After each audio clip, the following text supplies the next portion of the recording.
You're listening to TGI Sports Talk with your host, Keith Angle, on Northeast Streaming Sports.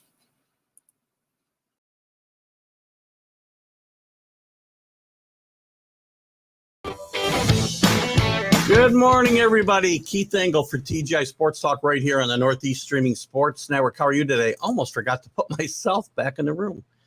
Hope you guys are doing well. It's been a hot, sweltering week here in upstate New York. As you know, we're the first, and as far as I know, the only live streaming sports show from East Greenbush, New York. Keep liking to hang my hat on that. Listen, guys, a lot going on in the world of sports. Get into show Sunday. We're going to talk a lot of football, a lot of college football. Obviously, we got some real games starting. So our Sunday Stream of Consciousness show will be very interesting. Mark Mancini will be joining me again, and we'll break down the NFC East. I want to thank my guest from last week, Shane Matthews, former quarterback from the Florida Gators, two-time SEC Player of the Year. And he had a long NFL career. And we had a great conversation with Shane about a lot of topics. So I want to thank him for coming in. And don't forget our college football huddle show on Wednesday nights at 7 p.m. Today, my guest is Phil Bashe, who has written, 18 books. But the one that really caught my eye was when he wrote about the Yankees called The Dog Days. Basically, about the Yankees' fall from grace and a return to glory, the years 64 to 76, where the Yankees had obviously been on a great run, dynastic run for decades almost, literally decades. And then things started to fall apart as guys got older. And it's about that story and about the rebirth of the Yankees. And it's a great book. I appreciate Phil coming in today, and we're going to bring him into the room right now. Hello, Philip. How are you? I'm tired because I was watching the Yankees edge the A's last night till 1:30 in the morning, but it was worth staying up for. Yeah, it's interesting to have you on at this time frame when the Yankees in this year have had their own resurgence, right? I mean, guys, I've been very hard. As a huge Yankee fan, I've been very hard on them, but all of a sudden things are clicking and they got 12 straight victories. And it's like a tale of two teams, and it doesn't really have that much to do with acquiring Joey Gallo and Rizzo. They just changed they recognize that they do have a few players who can run. Yeah. And last night, the running game is what won it for them in the ninth inning. Wade, you put in Wade as a pinch runner, steals second, goes to third on the overthrow, and then comes in on Judge's bloop single. I mean, that would not have happened in June. Yeah, manufacturing runs, smart situational baseball, things that I've been ripping them for months, if not years. And let's face it, it's a lot more entertaining than strikeout, home run. Oh, agreed. I agree. It's just boring baseball sometimes today. But let's talk about a time when, at least in our lives, I guess, baseball wasn't as boring. Before we do that, Philip, give us a little bit about your background and how you got to this point of writing this book, I guess.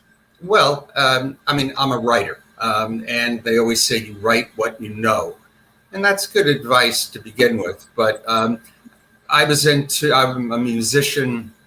I was into rock and roll. So in college, I started.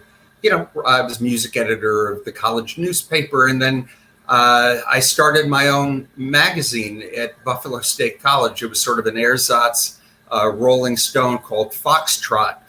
And we used to have people from local media come into one class, and it was supposed to be about ethics in broadcasting, but it basically consisted of them haranguing us with how there were no jobs in Buffalo for the likes of us. I realize now they were just trying to nip future competition in the bud, because right out of college, I ended up getting hired by the local progressive rock radio station, WBUF. Meanwhile, I took my magazine, I incorporated and took the magazine off campus, and was working 80 hours a week as a free-form radio announcer and publisher of Foxtrot.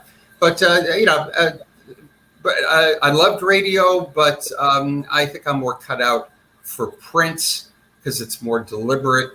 It's there forever, although there is something to be said about the immediacy of radio. But, I was a magazine and newspaper writer, editor, and then I just kind of accidentally fell into writing books, starting like around 1984.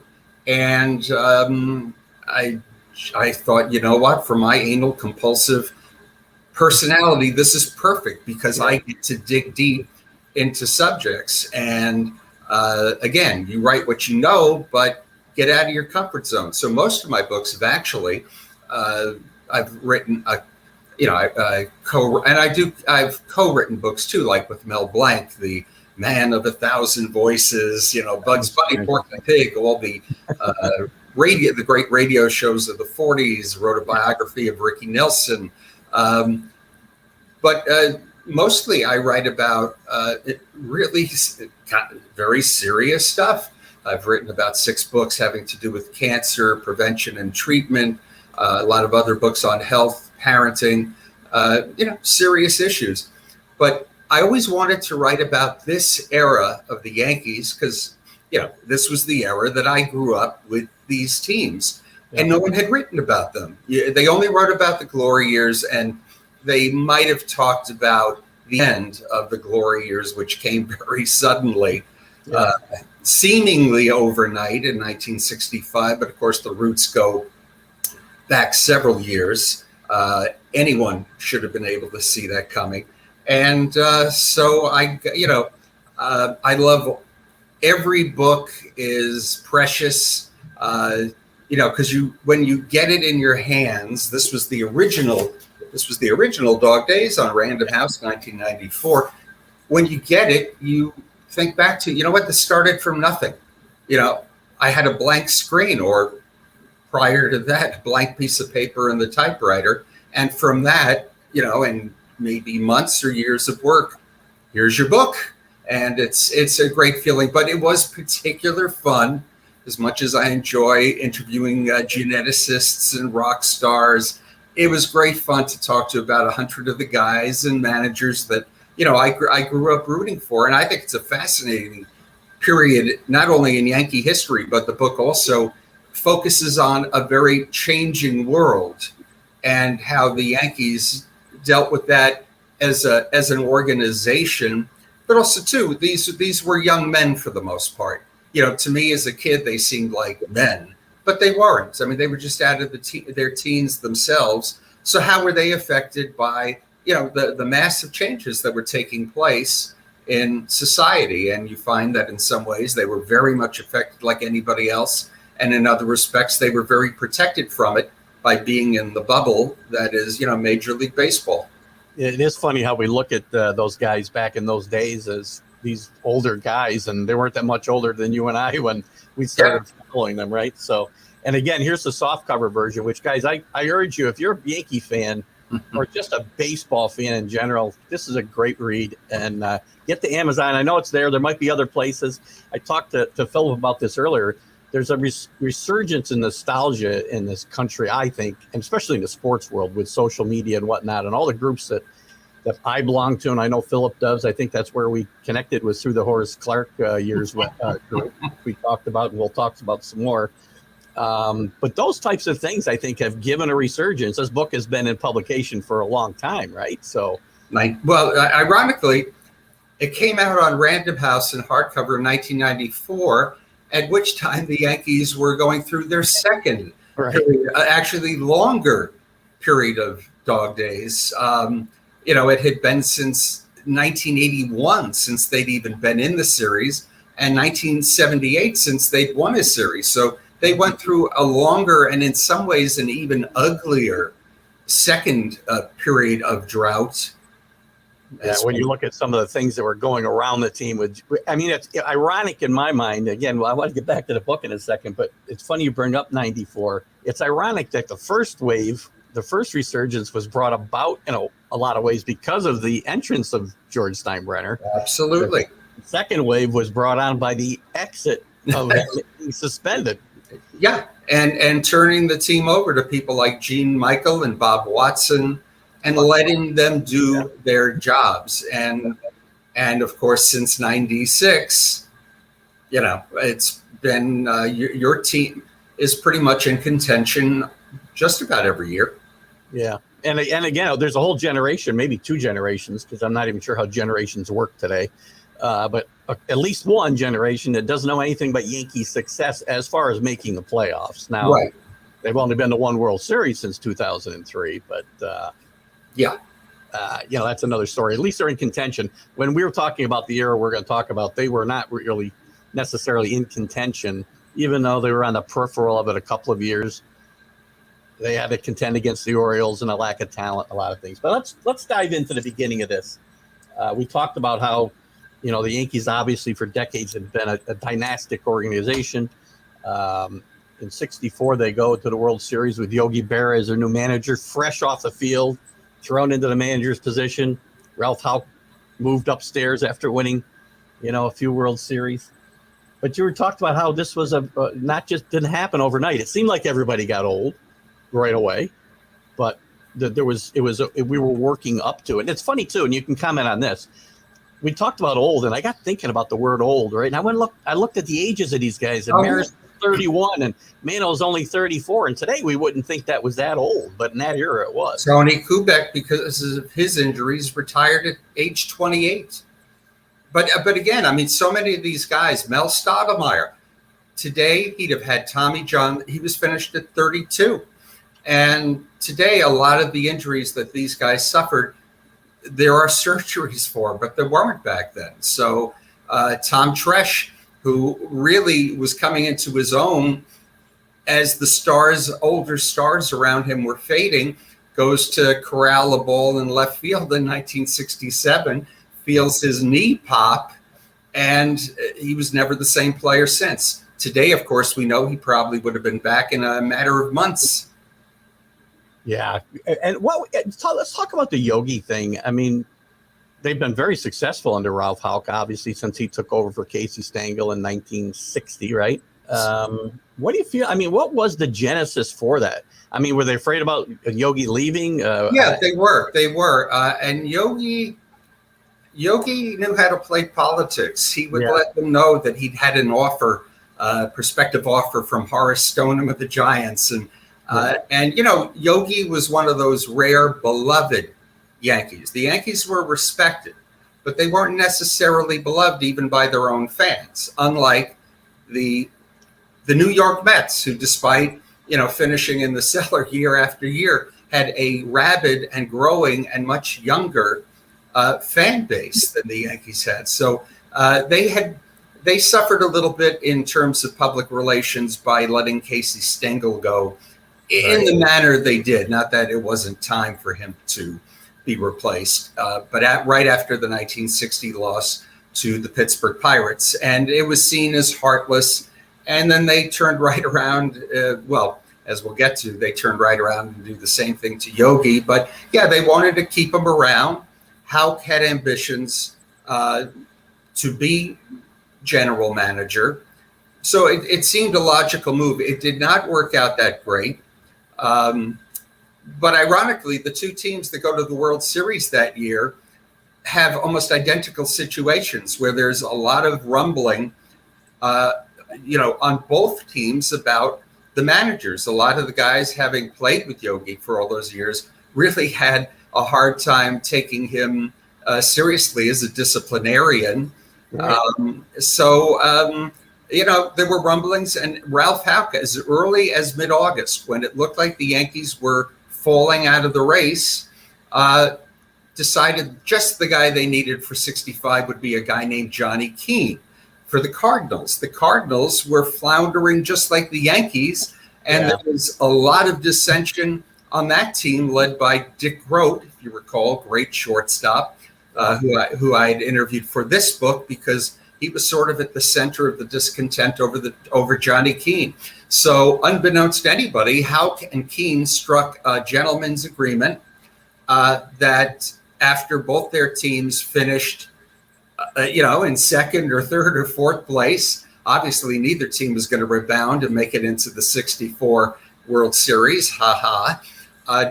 He would fire Berra and Johnny Keane would take over. And Johnny Keane had his resignation letter in his pocket I had spoken to Vern Benson, who was the first base coach for the Cards, who came over with Keene and told me, yeah, we knew we were going to the Yankees. He had asked me, I've got this offer from the Yankees for next year. Would you come? But Keene had his resignation letter in his back pocket for every game from late August on. And then the weirdest thing happened. The Phillies unraveled and the Cardinals end up clinching the pennant on, I think, the next to last day of the season. And of course, the Yankees had an extraordinary September, and they come back and get into the World Series. So you had two managers facing each other, both of whom were doomed to being let go or resigning. In Keene's case, he probably would have been. And in fact, one of the reasons Keene accepted Houck's offer, he knew his days were, if they did not win, his days were over in St. Louis. So why wouldn't he take the Yankees job? Unfortunately, he was handed the wheel of the Titanic. Yeah. Just didn't know it. You think he would have had an idea, but again, maybe you don't. You don't think those guys are all going to drop off the face of the planet at the same time, right? So, in retrospect, Philip, I mean, does Yogi get? I mean, it's not the first time Yogi got a bad. Or I'm sorry, it was the first time the Yankees got the bad. Gave Yogi a bad deal, but it wouldn't be the last time. No, sad to say. In hindsight, is it maybe better that Yogi got himself fired? Because if not, he would have been the guy that was piloting this. He would have. And let's face it, he retained his. He was still the beloved Yogi. Goes right to the Mets. Yeah, and is there for their suddenly coming into their own just 4 years later after he joins, and then Gil Hodges dies and he becomes manager. But he faced very similar problems though with the Mets. Too. There was a lot of discontent. Tom Seaver was behind much of it. And just also, too, that he was not a strategically particularly great manager. But in any event, Yogi did perfectly fine for himself. He did. And I think I think him not going through those years in 65, 66, 67 probably, as you said, probably helped the Yogi we know, sure. The Yogi we still know. Looking at those teams before we move on from that early part of this, which I know is where you started your fandom. I mean, what could the Yankees have done? I mean, somebody should have seen the warnings. What was coming. The problem was this: Dan Topping and Del Webb, the Yankees owners, knew probably as far back as 62. Possibly earlier, that they were going to sell the team. And, supposedly they started enacting some cost-cutting measures to make the books look better than they were. The Yankees did not draw, even during the winning years. They did not draw particularly well in the early 60s.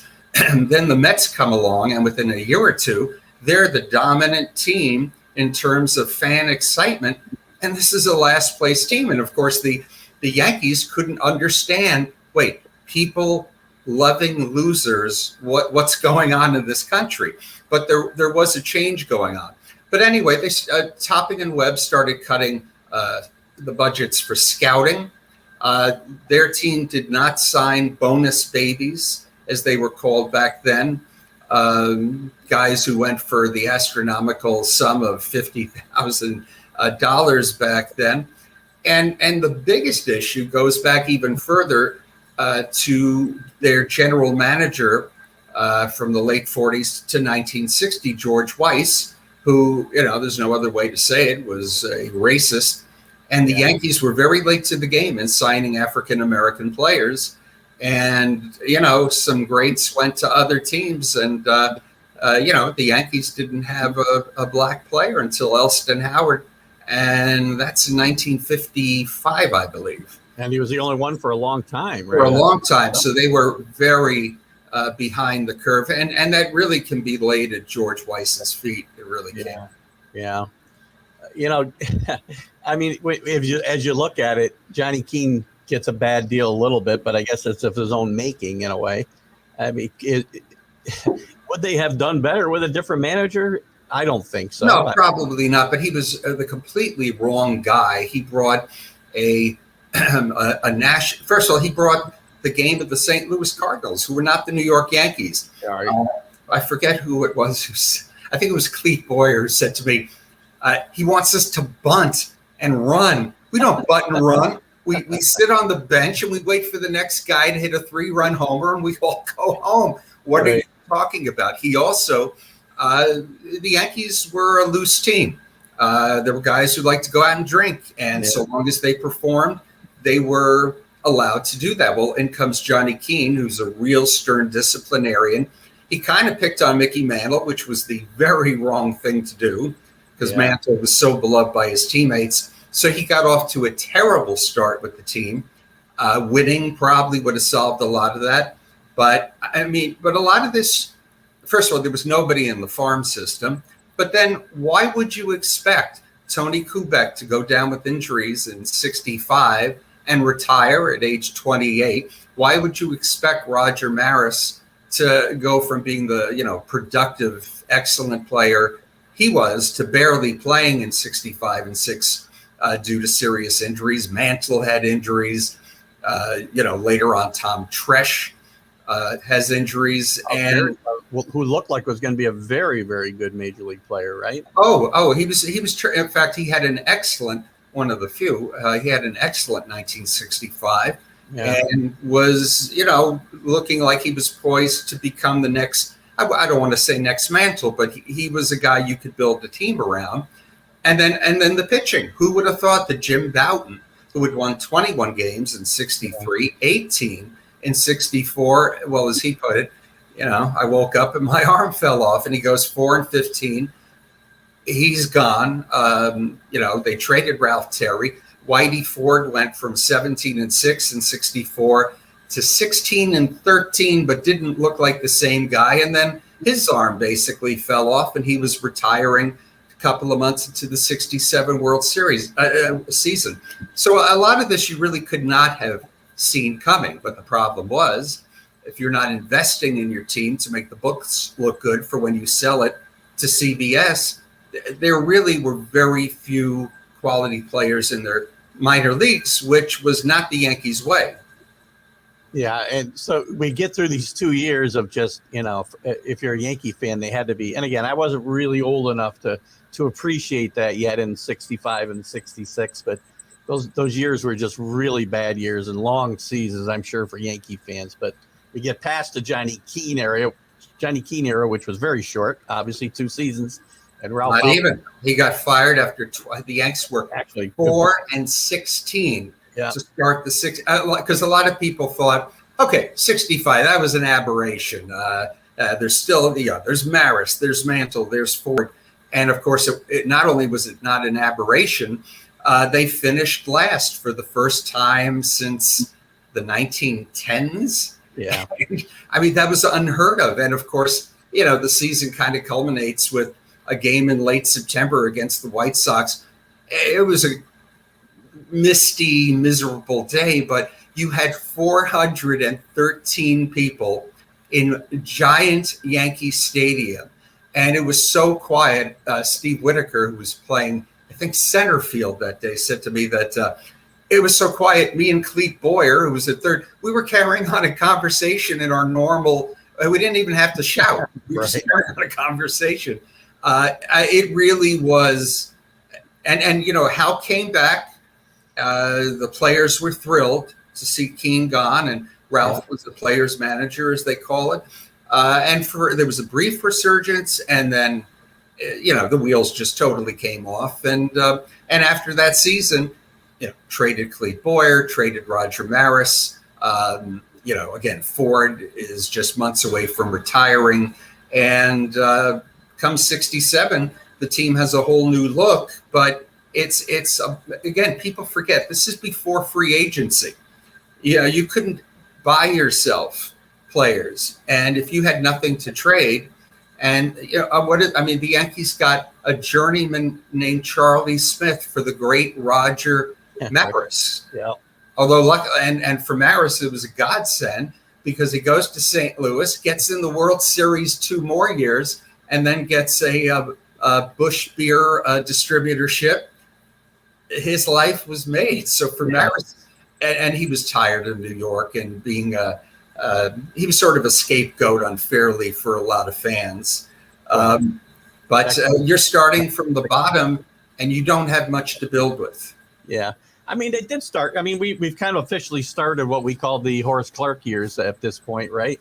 And, they did start to add some players. It was a slow process. Roy White comes up and starts to play more at the major league level.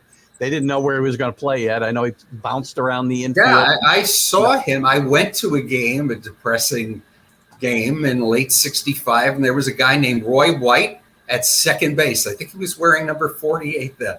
But that's the thing. People think, well, wasn't it a horrible time to be a Yankees fan? No, not really, because this is your team. For better or worse, this is your team. Yeah. And you love this team. And for better or worse, because it's pre-free agency, it wasn't a revolving door like it became under Gabe Paul, with wholesale trades being made weekly. So you kind of felt like you knew these players because they were there. Horace Clarke played second base for the Yankees as long as Bobby Richardson did, again, for better or worse. But they did get every year a little more painfully slow progress was made. So in '68, Roy White comes up for good, quality player. The next year, '69, it's Bobby Mercer. Also in '68, you have Stan Bonson. Some of these players weren't there for the World Series comeback in '76, but they were useful to be traded for parts that were used. And, 66, yes. 68, also Stan Bonson, Rookie of the Year. And then 70, Thurman Munson. 71, Ron Blomberg. 73, they get Nettles from the Indians. So huge move, by the way. So the parts are slowly coming together. And by 1970, they were, a legitimately competent team. They actually managed to hang in the race that year. That was a fun year for Yankees fans because they won 93 games, which finished, I think, like 15 games out. It might have been almost 20 because the Orioles were just amazing. Year after year. And but they were in the race till August, and you could delude yourself that we're in this thing. But in '72, they actually did stay in the race. That was the year of the Billy Martin's Detroit Tigers. And then in '74, they were in it to the second to last day. So, but then there were always setbacks in the odd years. Very strange. Yeah, they had a lot of years. You and I talked about this, and I want to back up a little bit at some point here. But I mean, a lot of those years, they got off to really great starts, and the combination of the Orioles just having great teams and the Yankees not having, enough good players. Well, that happened in '73, and they really had legitimate hopes that they could win it now that they had Nettles, and then they made a pretty good trade early on. Because Fritz Peterson had arm problems. Steve Klein, who had been excellent, winning 16 games in '72, he had arm problems, but they got Pat Dobson and Sam McDowell in trades. On July 4th, they were in first place, but they really unraveled. And that was the year Houck knew he said, for the first time, I lost the team. And some of the players, and again, this was as beloved a manager as baseball's probably ever seen. But I think it was Fritz Peterson who said, we no longer believed Ralph when he told us we were good enough to win. And that's why Houck becomes the only manager, to resign under George Steinbrenner rather than get fired. He could not abide Steinbrenner's incessant meddling. But also, too, he just felt it was time for him to go. And it was a sad, as a Yankees fan who had grown up really pretty only much knowing Ralph Houck as manager, that was a sad day. And then '75, they get Catfish Hunter and Bobby Bonds. And a lot of people thought, this is the year. Got off to a good start. And, well, again, injuries to Ronnie Blomberg, Elliot Maddox. And that was a disappointing year. But then '76, it all the pieces come together, and that was a very, very exciting year, and that put an end to the 12-year odyssey between pennants. Yeah, let me stay. I'll stay in that era before I jump backwards for a second. I want to stay in that early 70s, right after. So Houck resigns. They want Dick Williams and actually signed Dick Williams, and I think they had a press conference and everything, right? Yeah. And that falls apart because Charlie wants Thurman Munson back for him, or Al Velez, or crazy nonsense. Yeah, of course. Happen. And they have to settle for Bill Verdon, who I think did a great job. He did, and he was not popular with the players at all. Right. He was a disciplinarian. Apparently, the guy was still in player shape, and he put them through some of the most brutal drills that the Yankees were not used to, except Bill Verdon was out there doing it with them. Yeah. And even players who disliked him admitted he was the right guy. We needed someone like him that year. And the Yankees got off to another mediocre season, but suddenly, now that was the first year that Gabe Paul replaces Lee McPhail as general manager. And boy, do things change in Yankees land. Again, you're used to Horace Clarke being at second base for 7 years. You're used to seeing many of the same names. I was at the famous game. It was my first time seeing the Yankees at Shea Stadium. Horrible. It was the weird game against Billy Martin's Texas Rangers, where not only did we get our first taste of the planes flying overhead every 2 seconds, but Shea Stadium at that time had like a wind tunnel effect. And in the 9th inning of this 1-inning game that the Yankees were winning, a wind swept around the stadium and started pulling garbage onto the field. They had to call time for about 5 minutes. Game's over, Yankees win, and the scoreboard flashes that the Yankees had just traded 40% of their pitching staff to the Cleveland Indians for who? Chris Chambliss. All right, we knew he had been Rookie of the Year in '71, but they literally had traded Fritz Peterson and Steve Klein and Fred Bean, who was a very popular bullpen pitcher, and a guy named, I think, Tom Buskey was in that trade. He was, yeah. Now, of course, it turned out to be part of solving the problems. But at the time, you couldn't believe it. Literally, there were 10 pitchers. For 2 seasons, basically, the fans thought this was a horrible deal. Right? Oh, yeah. They couldn't figure out what was going on. There were calls to fire Gabe Paul. He's just moving people like chess pieces, and the teams know better. But, Chambliss was a huge part of the return to the World Series. Yeah. Let's talk about 74 a little bit longer. I mean, that team, as you said, got off to a kind of reverse of some of their other good teams, better seasons. They don't get off to a fast start like those teams did. They get off to a bad start, and all of a sudden in August, things start to click. And even as good as this, as much fun as this season was, it was difficult for guys like me who grew up a Bobby Mercer fan to see him get moved to right field, to see him struggle in Shea Stadium as badly as he did. It just destroyed him mentally, it seems. It did. And again, Mercer was as popular a player as there was. But, some of the pitchers said to me, no, it was Elliot Maddox was a superior center fielder. And Mercer had the arm and quickly became a phenomenal right fielder. Unfortunately, he was used to the short porch at the old stadium, and he didn't know until he came back to the Yankees. And that was a wonderful day in 1979, though that was a bad, that was the end of that era. And it was a rebuilding season, but the Yankees traded for him and got him back. And his whole swing, he explained it to me.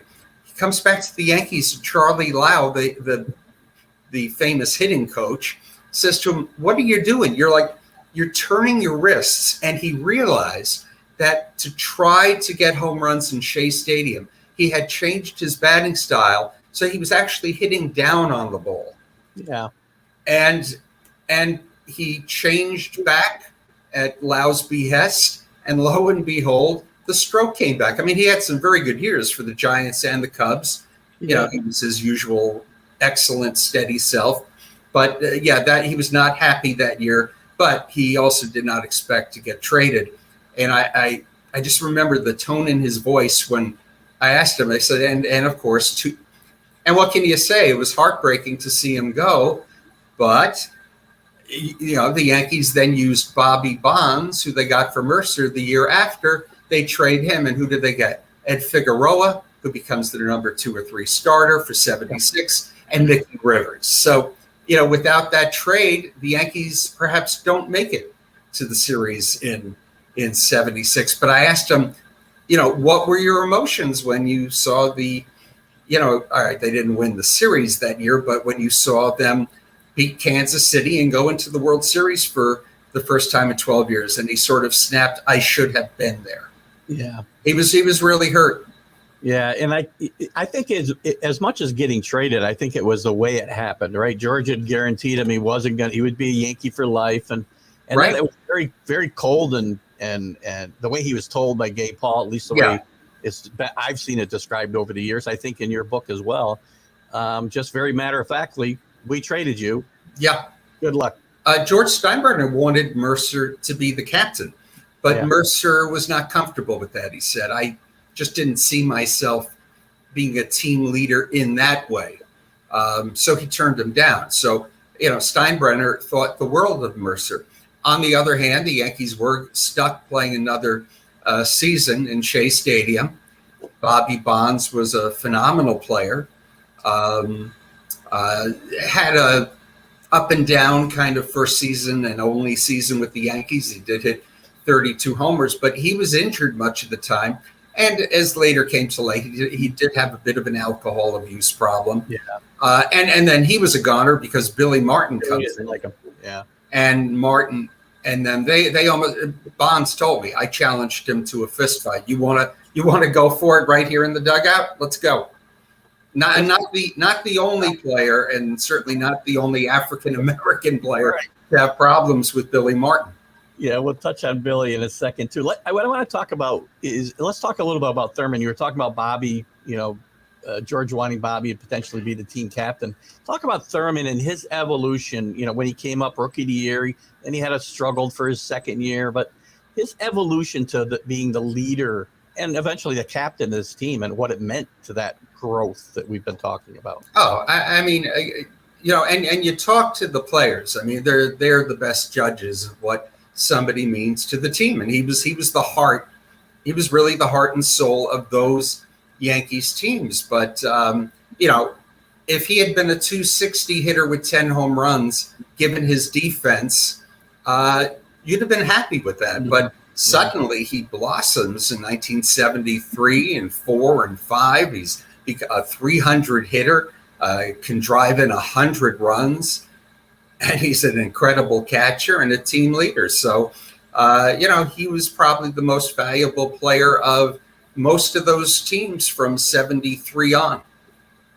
It's been said, and I've heard it a lot of times, where, in 79, obviously when Thurman tragically died in that plane crash, that, I've heard people say, well, if it wasn't for that, then the Yankees would have continued that dynasty. And I'm thinking, I don't see it, because Thurman was kind of on his way down. He wasn't having a good year in 79. He wanted to get out of town in the worst way still, which he wanted to do a lot of the time, even when he did well. And I just don't think Thurman was going to be long for the Yankee lineup. They had full plans to put him at first base. Yeah. He couldn't take many more years of, catching 140 or 30 games, whatever it was. Maybe they would have. 79 was just an off year. That was the end of Catfish Hunter. That was another end of a career that you didn't necessarily see coming. He was still a young man, but by the end of the year, they've traded Rivers and Chambliss. Roy White leaves at the end after almost 13, 14 years. And that really was the end of that era. But, they rebound the next year, 1980, under Dick Hauser, and win 103 games. So, the nucleus was still there. 79 was just not great. By the way, Dick Hauser, another horrible firing by George Steinbrenner. Terrible. Yeah. Oh, well, how many? I think I write in the book sort of like in an afterword. that we go through this again. Yeah, the epilogue you wrote, yeah. Yeah, and 1990 is sort of the pinnacle. The Yankees finish, I think we finished last that year, went through probably 2 or 3 managers. Yeah, it was comical. It was the thing with Billy Martin being rehired 4 times. It was pathological. I mean, there was a mental illness going on there. But that year, Lou Piniella, who had been, again, unceremoniously fired as Yankees manager, wins the World Series with Cincinnati. I think the NL Cy Young Award winner was a Yankees cast-off named Jose Rijo.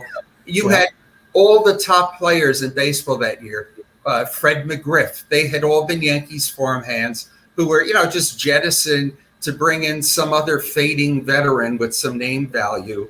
And it made rooting for the Yankees of the late 80s and early 90s, frankly, a lot harder than in the late 60s and 70s because they were not very lovable, and it was constantly changing, and it was a circus. It was not necessarily fun anymore. Yeah. Let's back up real quick to the I want to talk about that era again from 65, 66 through 74, which unfortunately I think, and we talked about this a little before we went live. I mean, they're dubbed the Horace Clarke years, and not necessarily in a That's a pejorative term. Let's face it. Thank you for filling in the blank for me there. And it's kind of unfair in a way. He's the face of this. Oh, completely unfair. I mean, again, say what you will. The man, well, you could say he never got injured. Now, some players would say, well, yeah, because he bailed on the double play. He never took a risk of getting spiked or, kicked in the shins. But he was a steady presence at second base. He would steal 20 bases a year, average around 260.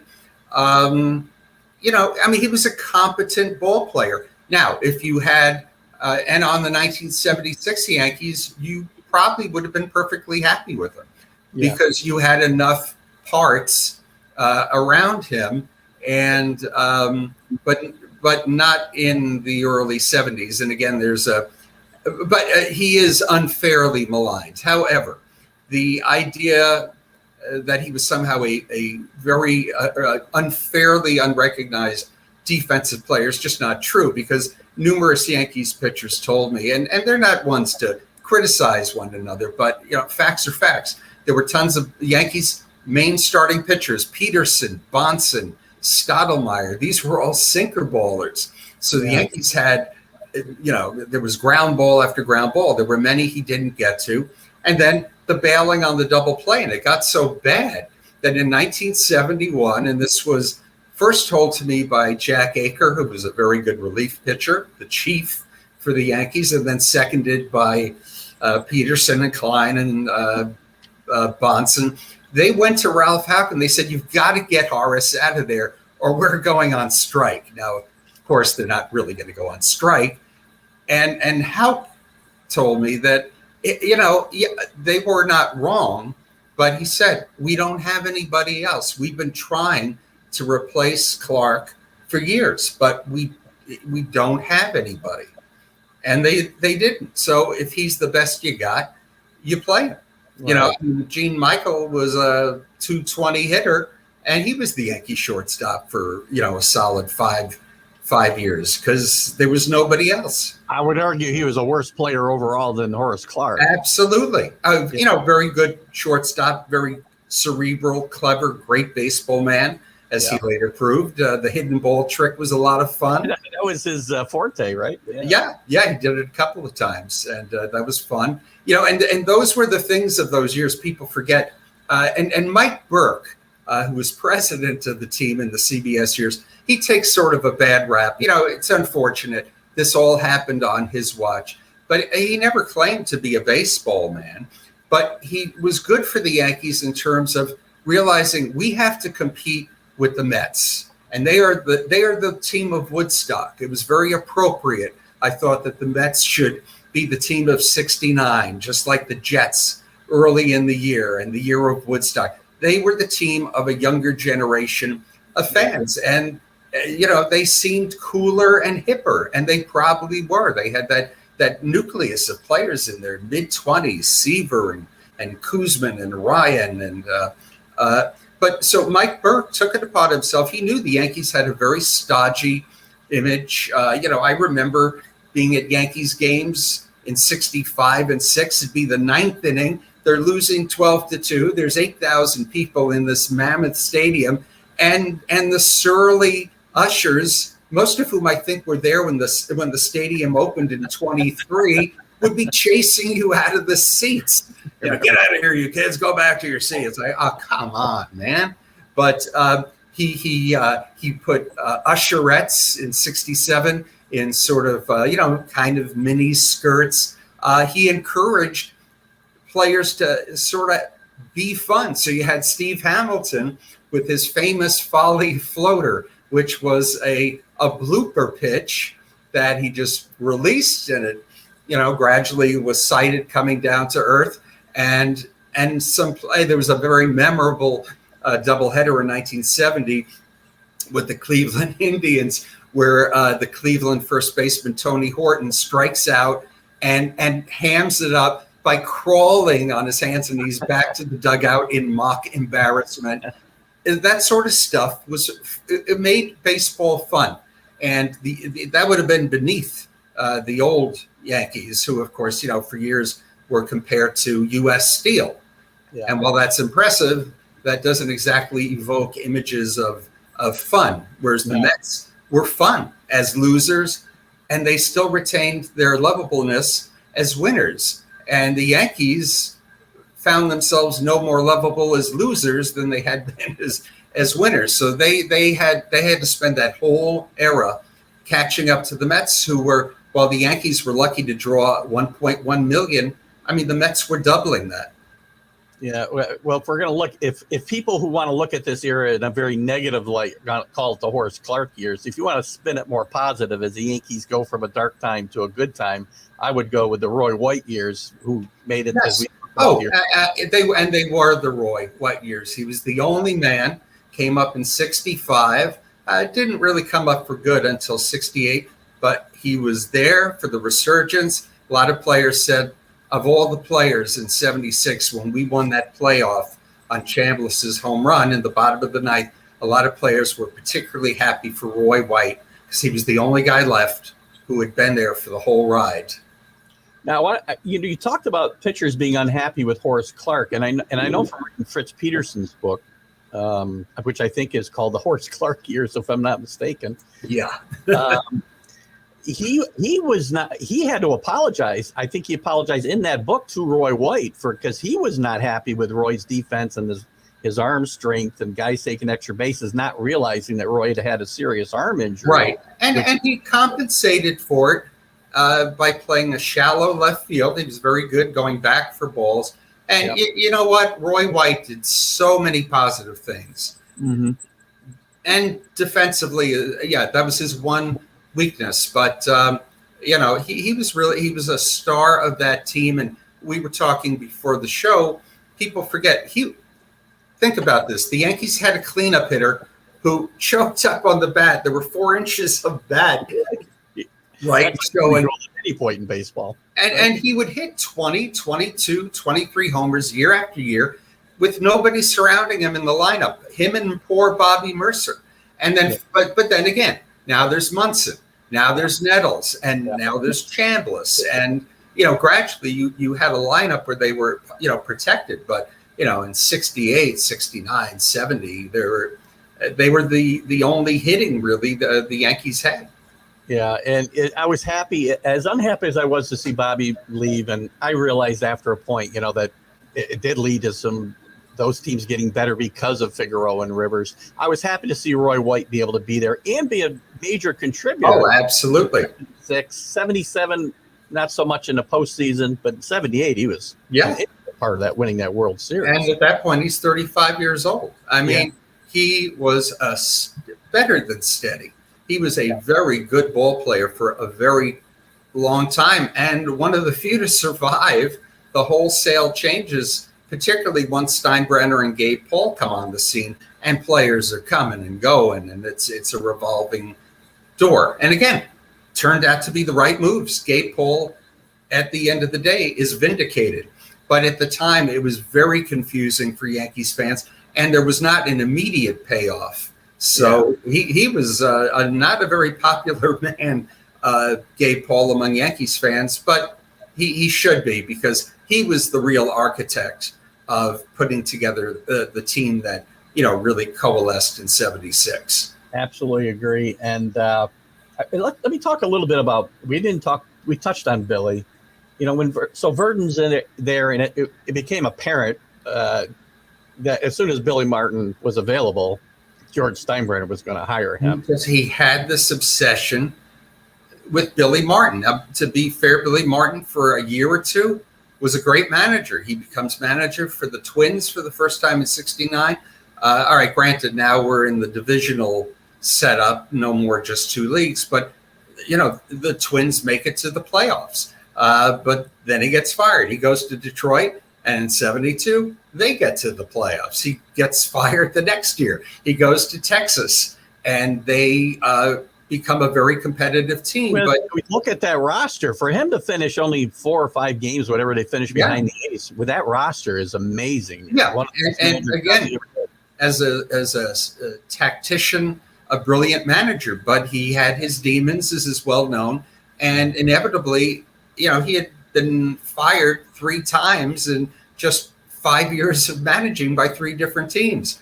And Bill Verdon really was the victim of that. And that was also done kind of cruelly, because Verdon told me even the night before, the next day was going to be Old Timers Day. And the rumors were swirling. And the reporters are asking him, so what do you think about these rumors? And Verdon was honest. He said, I know nothing about them. And he didn't. And he didn't find out until he got to the ballpark the next day. Billy Martin is here, and you're out. So again, another, the Yankees definitely needed a human resources department. And I know what I'm saying. And frankly, would the Yankees have won in '76 with Verdon? Probably, most certainly. Yeah, but you just anticipated my next question. Would the Yankees have won in '76, '77, '78 with Bill Verdon? I think so, because they got the last missing parts with a couple of trades. Again, Doc Medich was another piece, comes up in '73. Another very good pitcher, but they not only got Willie Randolph for him, but people forget they got Doc Ellis, who won 17 games for them in '76 and was a big part of that team's success. So between those 2 trades, they get 2 starting pitchers in Figueroa and Ellis, a second baseman for the next decade plus, and an excellent center fielder. So yeah, they would have won under Verdon for sure. And the thing that, Billy Martin would take a dislike to certain players. Well, they would then get traded, and some of those players were quite good. One of them being Larry Gura, who was a star of the '74 team, and Martin didn't like him because he liked the game of tennis. He would play with Rich Coggins. Reason to dislike somebody. Yeah, and he was traded. Well, he went on to pitch 12 excellent years for the Kansas City Royals, and he, like I said earlier, he practically got into a fist fight with Bobby Bonds.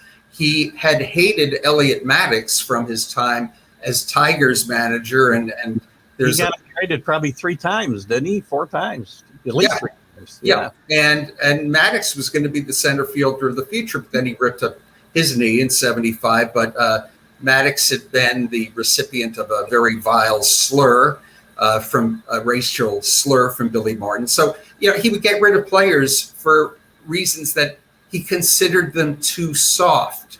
Well, I'll take a soft pitcher like Larry Gura any day of the week, thank you. So he wasn't always a keen judge of talent. If you weren't a guy, who went out to a bar and slugged a guy off his bar stool, you were not Billy Martin's kind of player, and he might not want you on his team. So he wasn't always the greatest judge of character, and that's part of a manager's job too.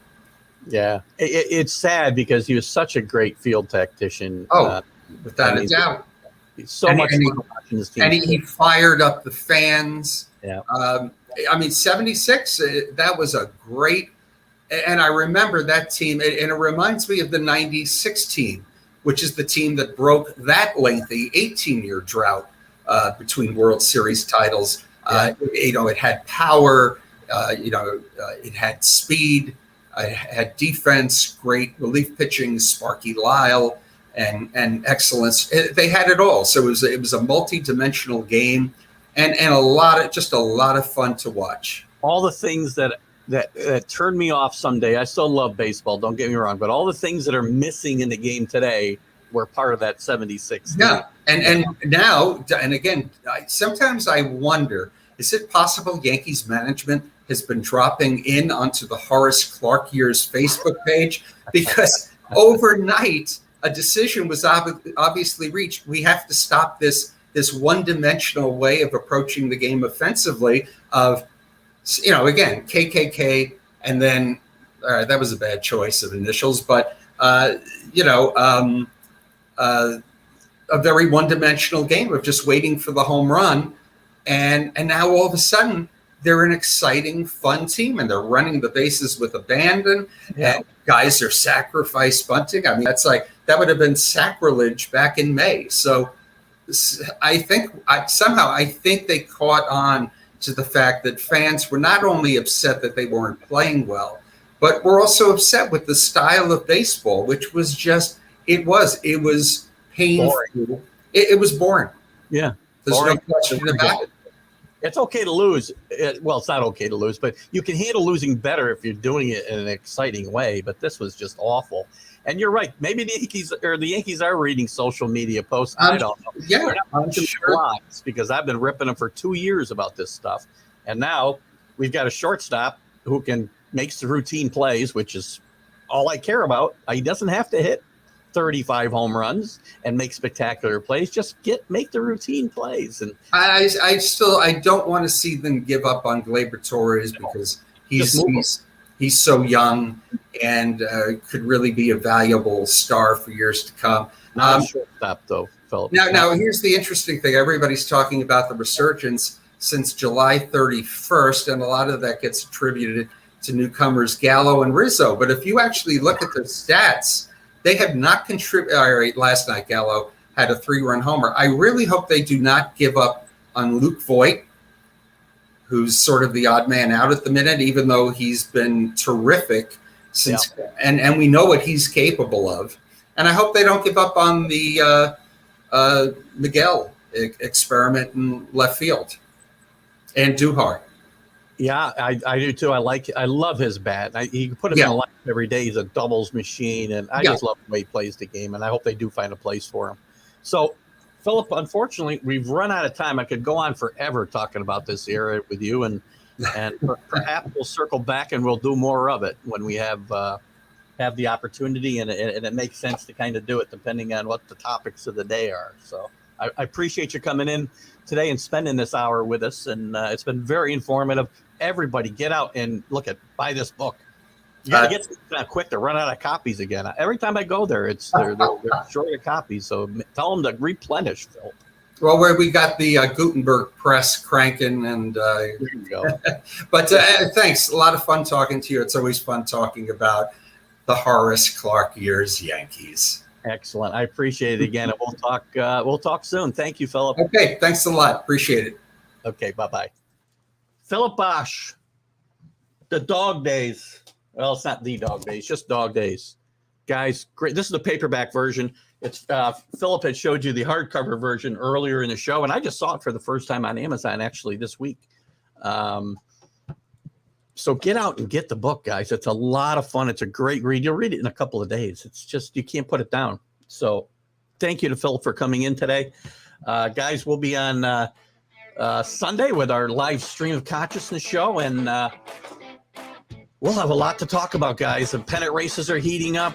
Football's getting ready to start. College football has actual games this week. Lots to talk about. And we'll talk about my guest from next week, which is a surprise at the moment. So We'll see you later. Keith Engel, TGI Sports Talk, right here on the Northeast Streaming Sports Network. See you later. Have a great weekend.